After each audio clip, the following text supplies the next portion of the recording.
Hello दोस्तों, स्वागत है आपका देव एकेडमी पे। दोस्तों, मेरा नाम लोकेश देवांगन और आज हम एक नई सीरीज स्टार्ट कर रहे हैं जिसका नाम है एब्स्ट्रैक्ट अलजेब्रा, अमूर्त बीजगणित, जो कि बीएससी फर्स्ट ईयर में भी और बीएससी सेकंड ईयर में भी है। सेम सिलेबस है।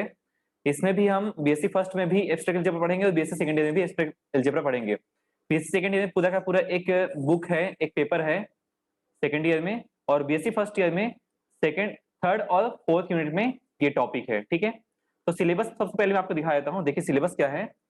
सिलेबस अपना जो सिलेबस उससे मैच कर लीजिएगा। देखिए सबसे पहले है इसमें definition and basic property of groups. ठीक है, समूह की परिभाषा एवं प्रसामान्य गुण। उसके बाद हम देखेंगे सब groups generated by a subset, cyclic group and simple property. ठीक है, उप समुच्चय की जनित उप समूह, चक्रीय समूह एवं प्रसामान्य। सेकंड हमारा टॉपिक है coset decomposition, Lagrange's theorem and its corollaries. ठीक है, इन सब के बारे में पढ़ेंगे। नॉर्मल सब ग्रुप, कोसेंट सब ग्रुप, ठीक है, ससमुच्चय वियोजन, लैग्रांज प्रमेय और इसकी उप प्रमेय, फर्मा प्रमेय, प्रसामान्य उप समूह और विभाग समूह, इन सब के बारे में पढ़ेंगे। उसके बाद हम देखेंगे कि होमोमॉर्फिज्म क्या होता है, आइसोमॉर्फिज्म क्या होता है, ठीक है, कैलिस थ्योरम क्या होता है, इन सब के बारे में परमुटेशन ग्रुप और ट्रांसफॉर्मेशन, ये सब क्या होता है उसको देखेंगे। फिर उसके बाद में हम आएंगे ग्रुप ऑटोमॉर्फिज्म, ठीक है, ग्रुप ऑटोमॉर्फिज्म, समूह, स्वकारिता, इन सब के बारे में पढ़ेंगे। उसके बाद देखेंगे कि रिंग क्या होता है, definition and basic property of ring, ring homomorphism, सब रिंग, आइडियल्स। फिर लास्ट हम देखेंगे इसके सिलेबस का लास्ट टॉपिक है हमारा फील्ड। मतलब कि हम ग्रुप से लेकर के रिंग तक पहुंचेंगे और रिंग से लेकर के हम फील्ड तक पहुंचेंगे। ठीक है, ये पूरा टॉपिक हम कवर करने वाले हैं इस सीरीज में। तो बीएस फर्स्ट ईयर दोनों के लिए है, आप प्रॉपर इससे प्रिपेयर कर सकते हैं अपना जो ग्रुप रिंग का टॉपिक है उसको। चलिए स्टार्ट करते हैं आज की वीडियो। देखिए हमारा टॉपिक है ग्रुप, जो कि हमारा लेक्चर नंबर 1 है। तो इसमें हम देखेंगे सबसे पहले ग्रुप के लिए हमें देखना पड़ेगा बाइनरी ऑपरेशन क्या होता है और बीजी संरचना क्या होता है, अलजेब्रिक स्ट्रक्चर क्या होता है। ठीक है, तो बाइनरी ऑपरेशन या द्विचर या द्विआधारी संक्रिया ये क्या होती है। मान लो एस तथा दो दिए हुए समुच्चय हैं। ठीक है, सबसे पहले मान लेना है कि एस और टी दो दिए हुए समुच्चय हैं। तब एस क्रॉस एस से टी में एक फलन ओ को द्विचर संक्रिया कहा जाता है। जैसे कि ओ एक संक्रिया हो गया, एक फंक्शन हो गया जो कि एस क्रॉस एस से टी में है। ठीक है, अब ये एस क्रॉस एस से टी में है का मतलब क्या हो गया कि अगर हमारे पास में कहीं पे भी हम देखते हैं कि एफ एक्स वाई हमारे पास कोई फंक्शन होते हैं। ठीक है, मतलब दो हम सेट लेते हैं, उनसे हम हो सकता है एक्स बिलोंग्स टू एक्स लेते हैं कभी और वाई बिलोंग्स टू वाई लेते हैं। ठीक है, यहां से दो वेरिएबल लेते हैं और उसके बाद में यहाँ मिलता है square Y plus X Y का स्क्वायर, कोई फंक्शन डिफाइन होता है। तो अगर हम एक्स और वाई में 2 और 1 रख के देखते हैं तो यहाँ पे 2 का मतलब 4 आ गया, 2 स्क्वायर मतलब 4 आ गया एक्स में, और वाई में 1, और यहाँ पे एक्स में 2 और वाई में 1 का स्क्वायर मतलब कि 1।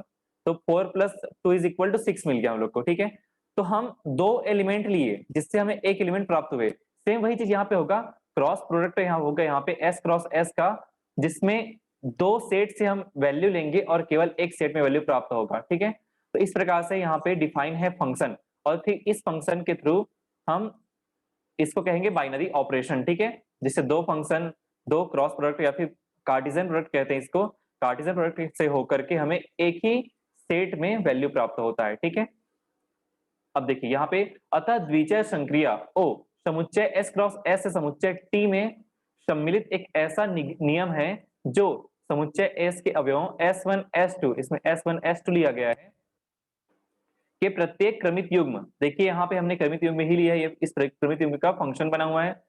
प्रत्येक क्रमित युग्म ऑर्डर्ड पेयर S1 S2 को टी के किसी अद्वितीय अवयव टी से संबंधित, मतलब टी जो है बिलोंग करता है, स्मॉल टी बिलोंग करता है कैपिटल टी में।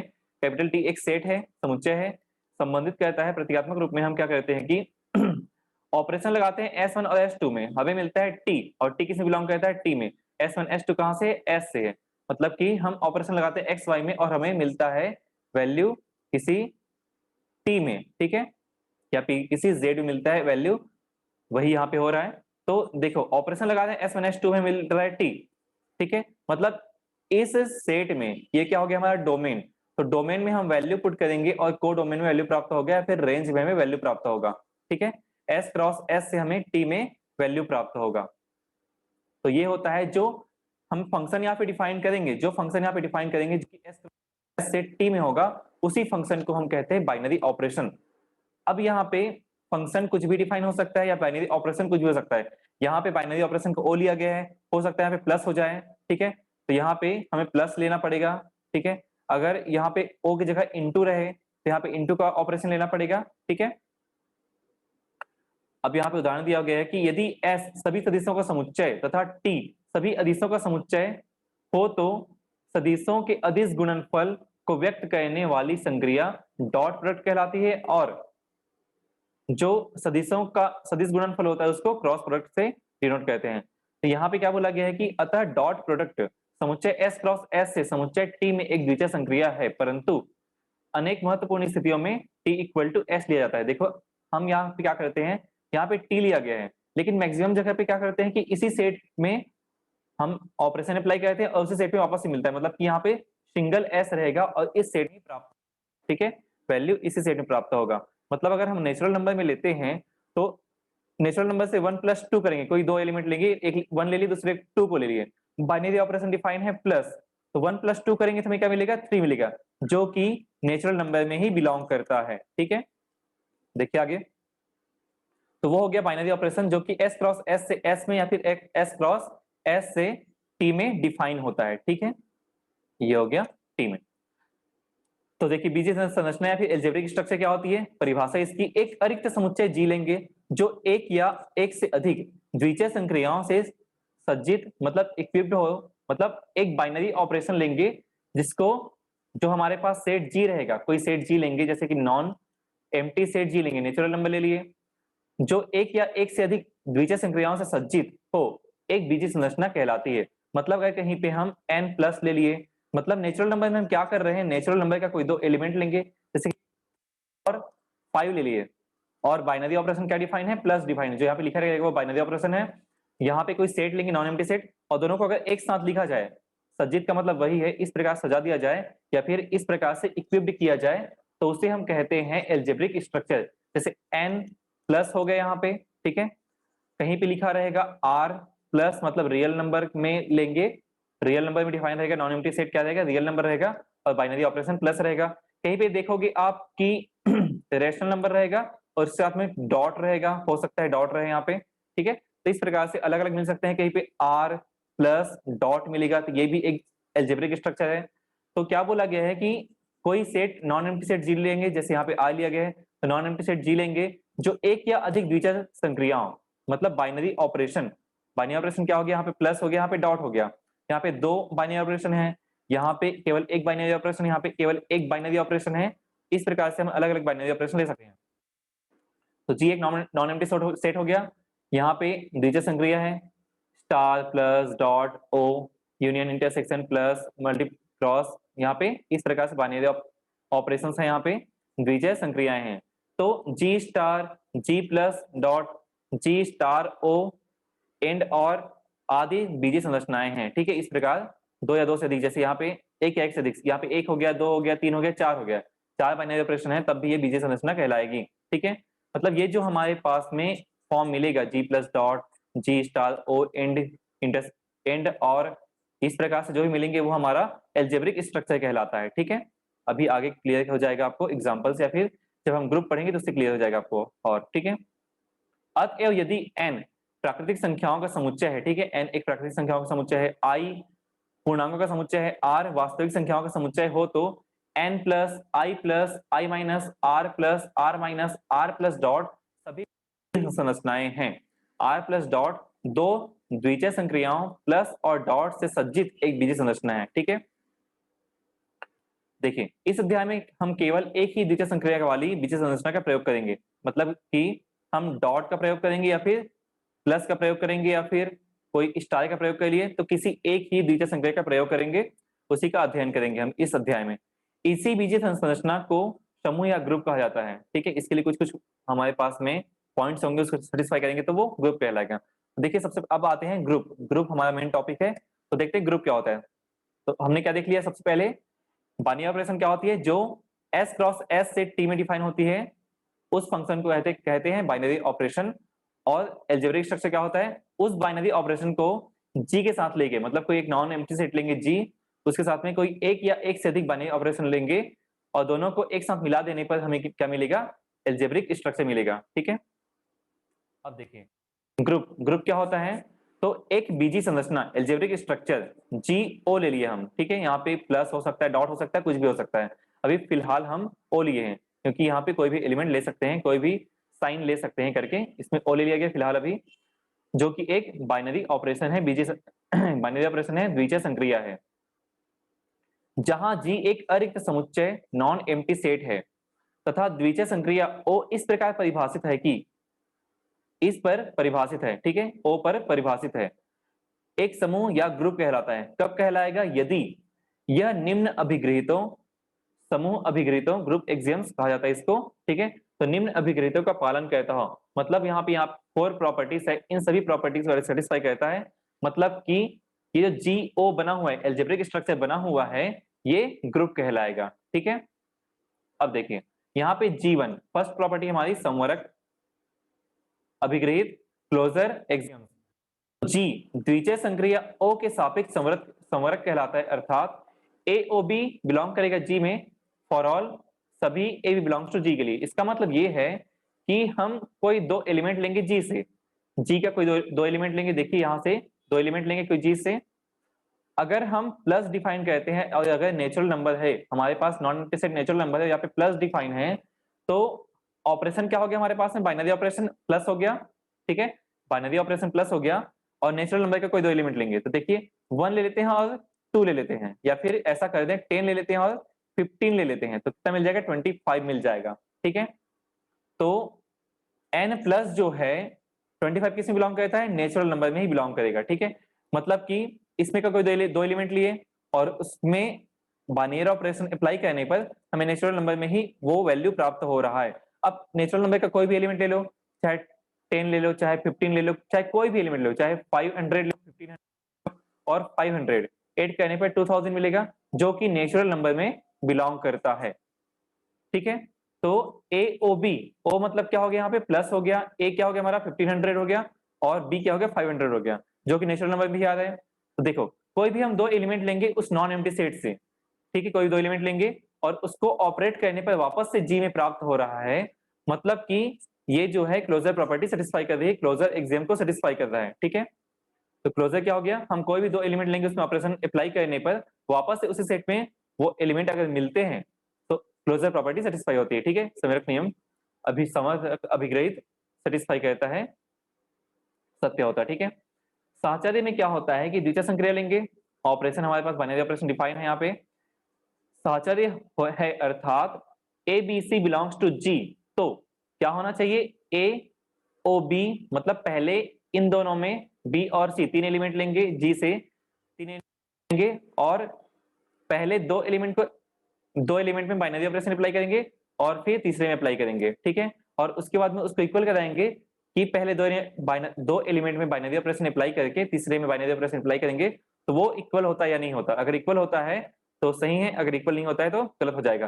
जैसे कि हम इसी को ले लेते हैं एन और प्लस को, जैसे यहाँ पे 5 ले लेते हैं, यहाँ पे प्लस 10 प्लस 15, ठीक है, इक्वल टू क्या आना चाहिए, 5 प्लस 10 को पहले ऐड किए फिर बाद में 15 को ऐड किए। ठीक है, तो क्या दोनों इक्वल आएगा, देखो 10 प्लस 15 इक्वल टू 25 हो जाएगा, फिर 5 करेंगे 30 आने वाला है, यहाँ पे भी अगर 5 प्लस 10 कहते हैं तो 20 हो गया, 15 हो गया यहाँ पे, और 15 को ऐड करेंगे ये वाला 15 को, तो 30 ही आएगा।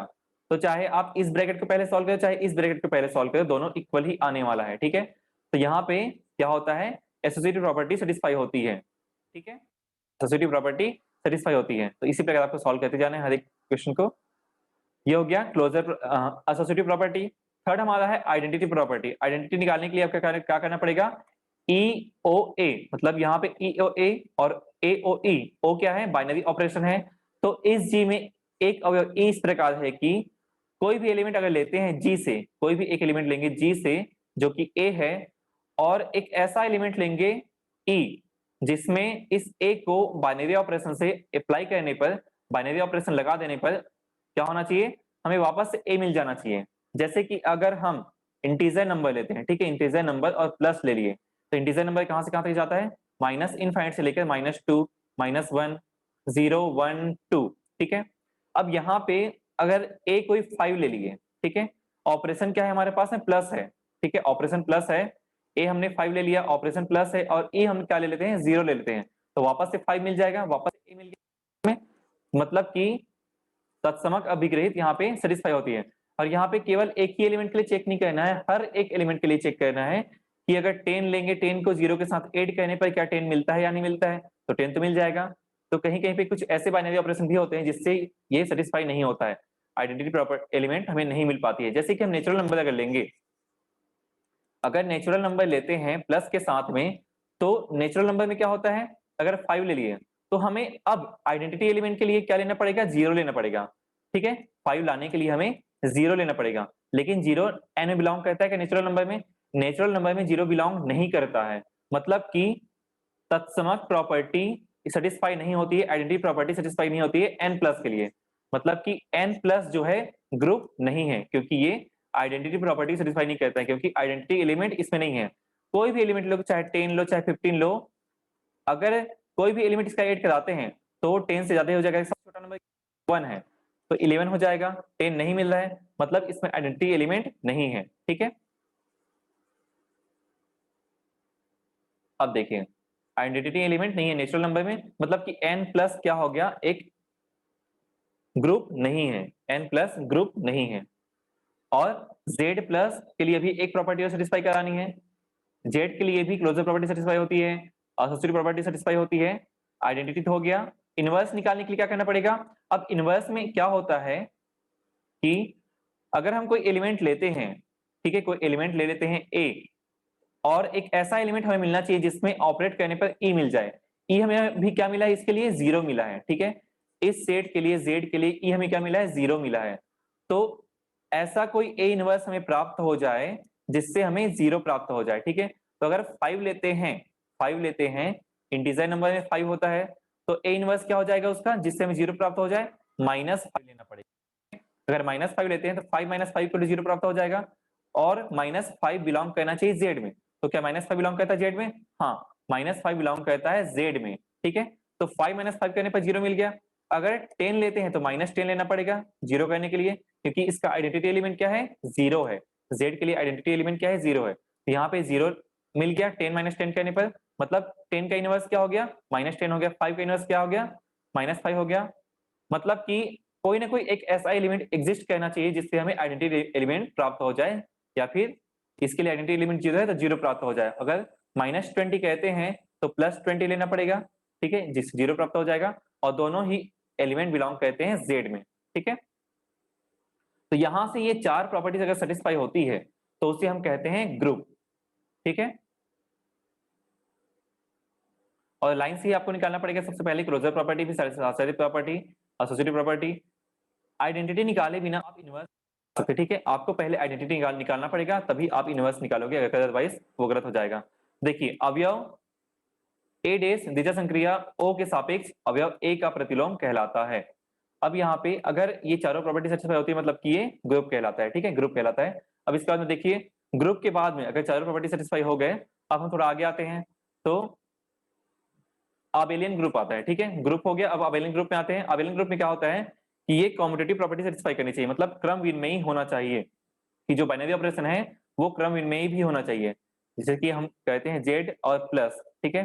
तो अगर 5 -5 लेते हैं, अगर 5 + 5 ले लिए, तो अगर इसको उलट देते हैं, या फिर 5 + 10 ले लिए, इसको उल्टेंगे तो 10 + 5 हो जाएगा, तब भी वही वैल्यू प्राप्त हो रहा है। अगर यही 10 -10 लेते हैं, 10 माइनस, देखो 10 -20 ले लिए, ठीक है, और -20 + 10 ले लिए, तो कोई फर्क पड़ने वाला क्या, नहीं पड़ने वाला, क्योंकि -10 = -10, मतलब कि Z प्लस क्या हो गया, एक आबेलियन ग्रुप हो गया, इस प्रॉपर्टी सेटिस्फाई कर रहा है, ठीक है।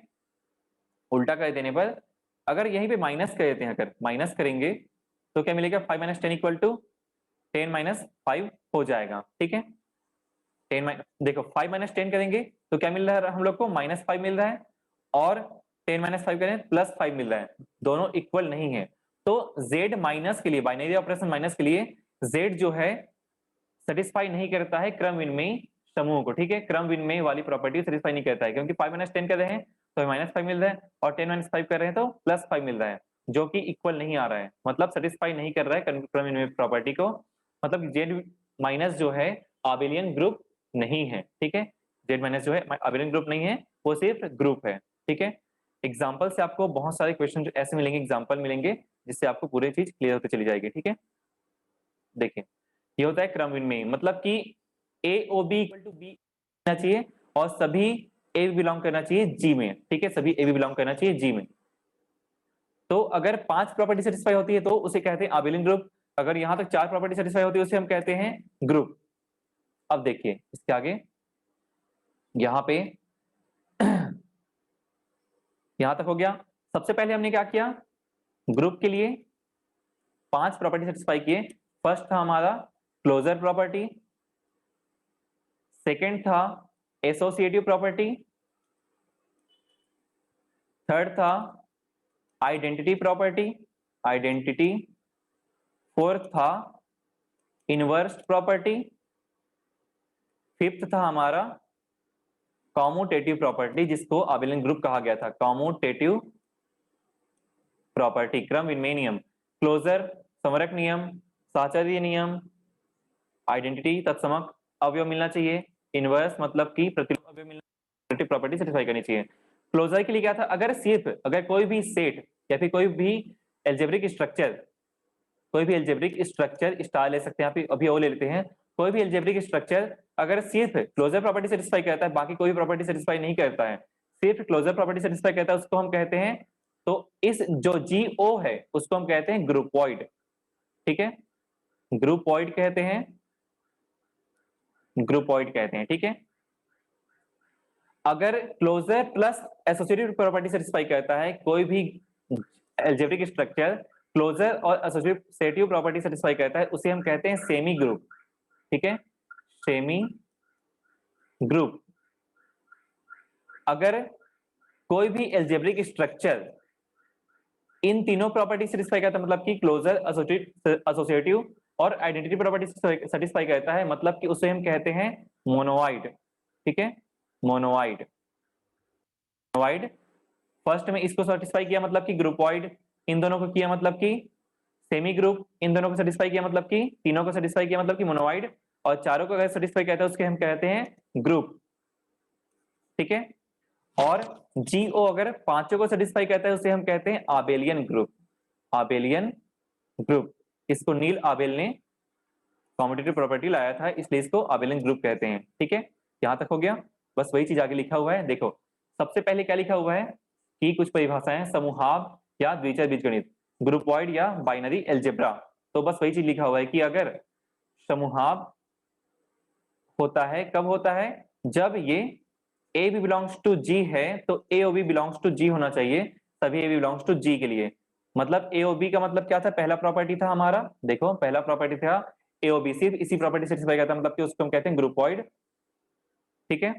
एग्जाम्पल दिया गया यहाँ पे कि अगर कोई विषम पूर्णांक समुच्चय, विषम पूर्णांक मतलब कि, विषम पूर्णांक मतलब कि क्या हो गया, 1 3 5 -1 -5 अगर लेते हैं तो एक समूहाव नहीं है, क्योंकि देखो अगर कोई भी दो एलिमेंट ले लिए, ऑड नंबर से कोई भी दो एलिमेंट ले लिए 3 + 5, हमारा यहाँ पे ग्रुप क्या बन रहा है, सेट क्या बन रहा है, वो जो है ऑड नंबर लेना पड़ेगा हमें, मतलब कि -3 -1 1 3 5 इस प्रकार से एलिमेंट हम ले रहे हैं। तो अगर 3 और 5 8 कहते हैं तो 8 मिल जाएगा, जो कि इस सेट में नहीं है, मतलब कि ये समूहाव नहीं है, ये क्लोजर प्रॉपर्टी को सेटिस्फाई नहीं करता है, ठीक है।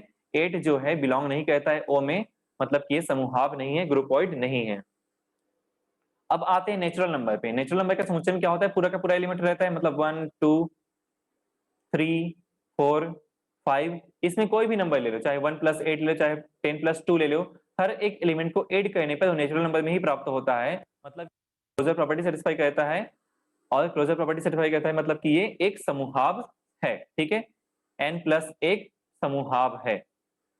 यहाँ पे एक सेट लिया गया है जी, जिसमें -2 -1 0 1 2 सिर्फ इतने ही एलिमेंट है, इसके बाद कोई एलिमेंट नहीं है। -1 -2 -1 0 1 2 योग संक्रिया के लिए समूहाव नहीं है, क्योंकि देखो -2 और -2 को ऐड करने पर, इस एलिमेंट के दो बार लेने पर, ऐड करने पर -4 हो जाएगा, जो कि इस सेट में जी में नहीं है। या फिर ऐसा कहते हैं -1 और -2 को ऐड करेंगे तो क्या मिलेगा हमारे पास में, -3 मिल जाएगा, जो कि बिलोंग नहीं करता जी में। मतलब कि ये समूहाव नहीं है क्योंकि ये क्लोजर प्रॉपर्टी सेटिस्फाई नहीं करता है। ठीक है, आगे आते हैं सेमी ग्रुप। मतलब कि ये क्या होता है, सेमी ग्रुप एक बीजीय संरचना जीओ केवल अभिग्रहित G1 और G2 को संतुष्ट करता है। ठीक है, G1 और G2 को संतुष्ट करता है। देखो G1 और G2 क्या हो गया, क्लोजर और एसोसिएटिव। G1 और G2 सेटिस्फाई करता है तो उसे हम कहते हैं सेमी ग्रुप, सामी समूह कहते हैं। जैसे I पूर्णांकों का समुच्चय है, संरचना I प्लस एवं I डॉट सामी समूह है क्योंकि G1 I प्लस के लिए गुणन तथा गुणन संक्रिया के अंतर्गत अगर A प्लस बी लेते हैं तो अगर कोई भी दो इंटीजर नंबर को ऐड करते हैं तो वापस से इंटीजर नंबर ही प्राप्त होता है, और वैसे ही कोई भी दो इंटीजर नंबर को मल्टीप्लाई करते हैं तो वापस से इंटीजर नंबर ही प्राप्त होता है। तो क्या हो गया, ये क्लोजर प्रॉपर्टी सेटिस्फाई कर रहा है। ठीक है, बस ऑपरेट करना है यहाँ पे प्लस और यहाँ पे डॉट को ऑपरेशन लगाया, दोनों को एक साथ लगा रहे हैं, आप अलग अलग भी ले सकते हो इसको। देखो यहाँ पे अगर a प्लस बी प्लस सी करते हैं या फिर a प्लस बी प्लस सी करते हैं, दोनों को ऐड करने पर वापस से सेम वैल्यू ही प्राप्त होगा हम लोग को। ठीक है, या फिर अगर डॉट के लिए देख लिया जाए मल्टीप्लीकेशन के लिए, तो a डॉट बी पहले मल्टीप्लाई करते हैं फिर c को मल्टीप्लाई करेंगे, या b डॉट सी को पहले मल्टीप्लाई किए फिर a को मल्टीप्लाई किए, तब भी हमें सेम वैल्यू प्राप्त होने वाली है। मतलब कि ये एक i प्लस और i डॉट दोनों ही क्या है, एक सेमी सामी समूह है। ठीक है, लेकिन I माइनस जैसे मैंने भी आपको दिखाया था, I माइनस एक सामी समूह नहीं है क्योंकि माइनस साहचर्य नियम को संतुष्ट नहीं करता है। देखिए साहचर्य नियम को संतुष्ट नहीं करता है। जैसे a माइनस बी माइनस सी अगर है, जैसे कि 1 2 -3 और -4 अगर लेते हैं, ठीक है, और यहाँ पे लगा दिए 2 -3 -4 लेते, देखिए माइनस करने पे क्या मिलता है, यहाँ पे -1 मिल गया, -4 मिल गया। ठीक है, और यहाँ पे 2 -1 मिल गया। ठीक है, यहाँ पे माइनस माइनस -1 मिलेगा, मतलब कि -1 +1 हो जाएगा। देखो यहाँ पे 3 मिला है, यहाँ पे -5 मिला, दोनों इक्वल नहीं है। ठीक है, दोनों इक्वल नहीं है, इसका मतलब क्या हो गया, I माइनस समूहाव नहीं है, ग्रुपॉइड नहीं है। अगर ग्रुपॉइड नहीं है तो उसकी आगे की प्रॉपर्टी सेटिस्फाई करेगा ही नहीं, मतलब कि ये एक सामी समूह नहीं है। ठीक है, ग्रुपॉइड है लेकिन सामी समूह नहीं है, ग्रुपॉइड है, समूहाव है, क्योंकि ये किसी भी दो इंटीजर को माइनस करने पर वो इंटीजर होगा, लेकिन ये इस प्रॉपर्टी को सेटिस्फाई नहीं कर रहा है, मतलब ये सामी समूह नहीं है लेकिन ग्रुपॉइड है। ठीक है, देखिए आगे मोनोवाइड। मोनोवाइड के लिए दो प्रॉपर्टी सेटिस्फाई होती है लेकिन तीसरी प्रॉपर्टी सेटिस्फाई नहीं होती है। ठीक है, इसमें एग्जांपल में केवल G1 बस दिया हुआ है, आगे नहीं दिया हुआ है, तो बस इतना ही है। देखो इसमें क्या होता है, G1 G2 G3 को संतुष्ट करता है और G4 को संतुष्ट नहीं करता है। G1 G2 G3 क्या है, ये क्लोजर प्रॉपर्टी है, ये एसोसिएटिव प्रॉपर्टी है और ये इनवर्स प्रॉपर्टी है, आइडेंटिटी प्रॉपर्टी है। इनवर्स प्रॉपर्टी सेटिस्फाई नहीं करता है तो उसे हम कहते हैं मोनोवाइड। अब देखिए ये सब हो गया मोनोवाइड तक का, और अगर फोर्थ प्रॉपर्टी सेटिस्फाई करेगा तो ग्रुप कहलाता है, जिसका एग्जांपल हम नेक्स्ट लेक्चर में देखेंगे। और आबेलियन ग्रुप के लिए पांचवा प्रॉपर्टी सेटिस्फाई करना चाहिए G5। अब देखिए उदाहरण के लिए यहाँ पे, उदाहरण के लिए नहीं लगेगा, आप इसको ऐड करके देख लीजिएगा, या फिर आप देख सकते हैं आई डॉट को देख सकते हैं। आई डॉट जो है, जैसे कि आई डॉट के लिए अभी हमने कि ये क्लोजर प्रॉपर्टी को सेटिस्फाई करता है, G1 को सेटिस्फाई करता है। यहाँ पे आई डॉट जो है यहाँ पे लिखा हुआ है, ए डॉट बी किसी भी दो एलिमेंट को मल्टीप्लाई करने पर इंटीजर नंबर के किसी भी दो एलिमेंट को मल्टीप्लाई करने पर वापस से इंटीजर नंबर ही प्राप्त होता है, चाहे 5 into 2 करो, चाहे 10 into -5 करो, वापस से -50 मिल गया, मतलब कि इंटीजर नंबर ही हुआ। और अगर शामी समूह के लिए किसी भी तीन एलिमेंट को लेते हैं और उसमें से पहले दो एलिमेंट को मल्टीप्लाई करके तीसरे एलिमेंट से मल्टीप्लाई किए, और फिर पहले अगले दो एलिमेंट को मल्टीप्लाई करके पहले एलिमेंट से मल्टीप्लाई किए, दोनों इक्वल ही मिलेंगे, तो सेमी समूह तो हो ही गया, सेमी ग्रुप तो हो ही गया। अब आते हैं मोनोवाइड के लिए, तीसरे प्रॉपर्टी के लिए, आइडेंटिटी के लिए। तो आइडेंटिटी भी सेटिस्फाई करना चाहिए, मतलब कि इसका आइडेंटिटी क्या हो जाएगा, जैसे 5 लेते हैं तो इसका 5 आना चाहिए आइडेंटिटी, मतलब कि किसी ऑपरेशन से, जो ऑपरेशन दिया गया है, जैसे यहाँ पे डॉट दिया गया है, तो ऐसा कौन से नंबर से मल्टीप्लाई करें जिससे वही नंबर फिर से मिल जाए, तो 5 आ जाएगा, जिससे हम 1 से मल्टीप्लाई करेंगे जिससे हमें 5 मिल जाएगा। और क्या 1 बिलोंग करता है आई, बिलोंग करता है आई में। ठीक है, आई बिलोंग 1 बिलोंग करता है आई में, मतलब कि आई 1 जो है एक आइडेंटिटी एलिमेंट है आई के लिए, आइडेंटिटी भी हो गया। अब देखते हैं क्या इनवर्स प्रॉपर्टी भी सेटिस्फाई करता है, मतलब कि 5 के लिए इनवर्स क्या हो जाएगा, 1/5 हो जाएगा। ठीक है, 5 के लिए इनवर्स क्या हो जाएगा, जिससे हमें 1 प्राप्त होगा। तो 5 के लिए इनवर्स क्या हो जाएगा, 1/5 हो जाएगा, जो कि आई में बिलोंग नहीं करता है। 1/5 जो है आई में बिलोंग नहीं करता है, इसलिए ये इनवर्स प्रॉपर्टी की सेटिस्फाई नहीं करता है। ठीक है, ये हो गया। आई डॉट जो है एक मोनोवाइड है लेकिन ग्रुप नहीं है। ठीक है, अब देखते हैं परिमित एवं अनंत समूह, फाइनाइट एंड इनफाइनाइट ग्रुप। यदि किसी समूह के अवयवों की संख्या परिमित हो तो उसे हम परिमित ग्रुप कहते हैं, फाइनाइट ग्रुप कहते हैं, परिमित समूह कहते हैं। यदि जी के अवयवों की संख्या अनंत हो तो उसे अनंत समूह या इनफाइनाइट ग्रुप कहते हैं। अब इसकी कोटि, समूह की कोटि क्या होती है कि किसी परिमित समूह के अवयवों की संख्या की कोटि कहलाती है। किसी परिमित समूह के अवयवों की संख्या समूह की कोटि कहलाती है। मतलब कि अगर किसी ग्रुप में कितना एलिमेंट है, 1 2 3 4 5 एलिमेंट है, तो उसकी कोटि क्या हो जाएगी, 5 हो जाएगी। किसी ग्रुप में अगर 100 एलिमेंट है, 0 1 2 3 अप टू 100 एलिमेंट है, मतलब 101 एलिमेंट है यहाँ पे, इसको 1 से स्टार्ट ना करके हम 51 से अगर स्टार्ट करते हैं, 51 52, तो टोटल 50 एलिमेंट हो जाएंगे। इसकी कोटि क्या हो जाएगी, 50 हो जाएगी। ठीक है, तो ये हो जाएगा इसका ऑर्डर, जितने एलिमेंट हो गए वो इसका ऑर्डर कहलाता है। अनंत समूह को अनंत कोटि का समूह, ग्रुप ऑफ इनफाइनाइट ऑर्डर कहते हैं। जैसे कि हमारे पास में इंटीजर नंबर हो गया आई प्लस एक ग्रुप होता है, तो आई प्लस एक ग्रुप होता है, तो ये एक अनंत कोटि का ग्रुप कहलाता है, ग्रुप ऑफ इनफाइनाइट ऑर्डर कहलाता है। किसी समूह जी की कोटि को हम प्रायः ऑर्डर ऑफ जी से डिनोट करते हैं, ओ ऑफ जी से डिनोट करते हैं, इसको ऑर्डर ऑफ जी कहते हैं, के द्वारा व्यक्त किया जाता है। किसी दिए हुए द्वितीय क्रिया के सबसे छोटा समूह ई होता है। ई क्या है, एक तत्समक अवयव है। मतलब कि अगर किसी सेट में 1 है, ठीक है, आई में अगर 1 है, या फिर कोई सेट ले लिया जाए जी जिसमें 1 है, बाइनरी ऑपरेशन कोई भी रख लो, यहाँ पे हम डॉट रख लेते हैं। ठीक है, तो इसमें जी में कितने एलिमेंट है, सिर्फ ई एलिमेंट है। ठीक है, ई क्या है, आइडेंटिटी एलिमेंट है। अगर इसको मान लेते हैं 1, तो 1 ही एलिमेंट है इसमें, तो ये क्या होता है, सबसे छोटा ग्रुप होता है, सबसे छोटा समूह होता है, आइडेंटिटी एलिमेंट है उसमें। तो ठीक है, ये हो गया। तो फ्रेंड्स, यहीं तक था आज का लेक्चर। आज का लेक्चर यहीं पे समाप्त होता है। अगर आपको वीडियो अच्छी लगी हो, इन्फॉर्मेटिव लगी हो, और आगे की वीडियो चाहिए आपको, तो प्लीज लाइक कीजिए, कमेंट कीजिए, शेयर कीजिए अपने फ्रेंड के साथ में। और अगर आप इस चैनल पे नए हैं तो चैनल को सब्सक्राइब करना ना भूलें, और बेल आइकन जरूर दबा लीजिएगा, ताकि आगे की जो अपडेट वीडियो की अपडेट है वो आपको टाइम पे मिलती रहे। तो फ्रेंड्स, मिलते हैं नेक्स्ट वीडियो पे, तब तक के लिए thank you so much, good bye.